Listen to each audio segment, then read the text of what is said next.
I'm Nevaeh and you're watching Nevaeh's Chin.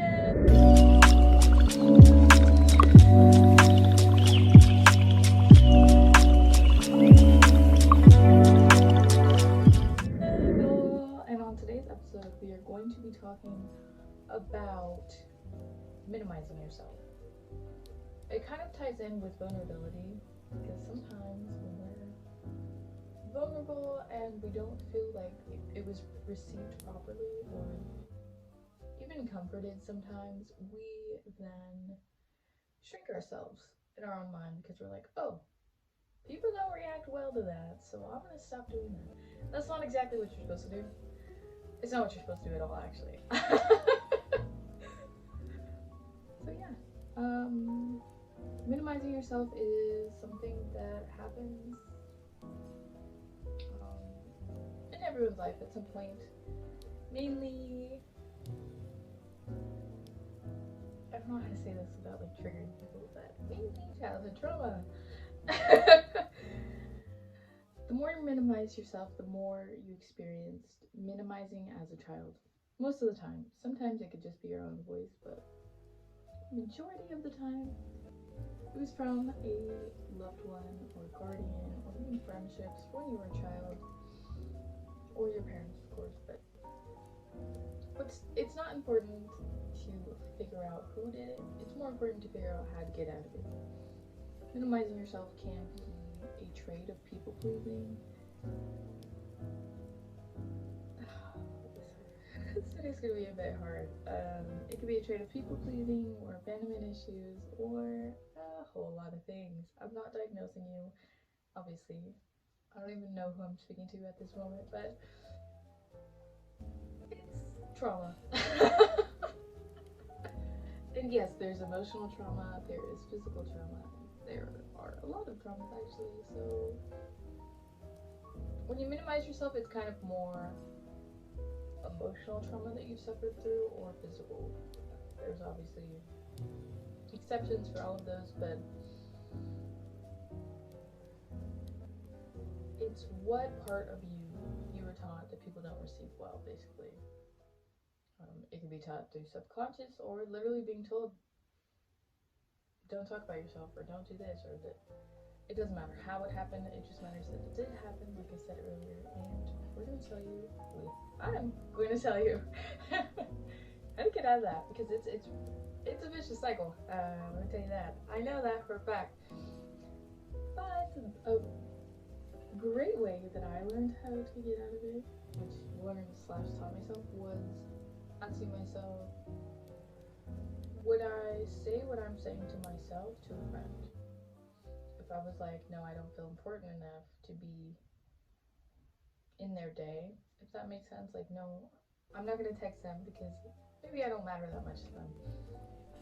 If the roles were reversed and they were saying that, or the roles were reversed and I was saying that to them, would it fit? No, I don't want to talk to you, you're not important today. No, it wouldn't. That doesn't make sense.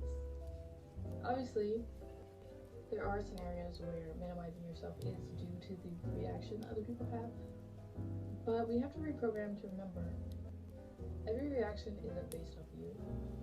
Sometimes they are, don't get me wrong, hold yourself accountable, but sometimes it's an internal dialogue that they have going on, and sometimes we internalize their own internal dialogue. So if someone's like not excited to see you, they could have just had an extremely annoying day. It may have nothing to do with you. And we internalize it and we're like, oh, I'm not that important. Minimize self. Try to like distance yourself, which is what happens, not what I'm saying you should do. So, yeah, this one's kind of hard to talk about because different situations, that was my speaker, different situations cause for different reactions in a sense. So, remembering these talking points may help a little bit more. Would I say this to someone else? Say this to a loved one, a friend, or anyone you care about? Or if you don't like the whole loved ones, because some people don't resonate with that, would I say this to the toddler version of myself? That one that hit a lot of hearts. I've been telling people this for a while before I even had the YouTube channel, and people were like, wow. And never thought about it like that, honestly. Well, you should. Because it's funny. It's funny the way that we forget. Not even we forget. We were kind of taught to not take care of ourselves mentally, emotionally, and physically more. But even when we were taught to take care of ourselves physically, it was to appease others, in my opinion. So we're not gonna get down that rabbit hole today, but the emotional body is so important. And I know I talk about emotions all the time, which sounds annoying, but because no one else does. Who's gonna teach you all this stuff? I feel like once I get through all of the emotional parts, we can get to the other aspects, because there are more aspects in self-love than emotions, but a lot of it, again, is emotion, because it's love. Love is an emotion. It's an emotion you break down eventually. So yeah, I don't know why I just went on that tangent, but you have to remember, one, you're human. Humans make mistakes. Life is messy. Humans are messy.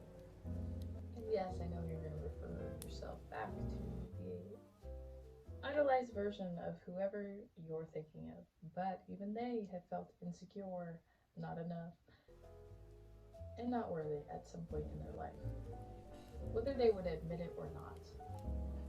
You can see that in celebrities, in music artists, which are celebrities, but you can see it all around the world. You really can. And if you ask people, like people that you idolize that are close to you,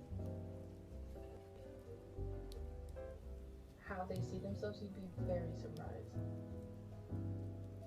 Everyone is dealing with their own stuff, so try not to idolize people too, because sometimes when you idolize a person, which is a popular trait for people who are mentally ill, to have a favorite person, remember that they go through their own stuff and they're not perfect. Perfect does not exist. Throw that out the window. That's probably something I say in all my videos, but really, throw it out the window. Perfect is not here. It does not exist. Healing is not linear. Like, I know I sound like a postcard, but not a postcard, a Hallmark card, but it's true.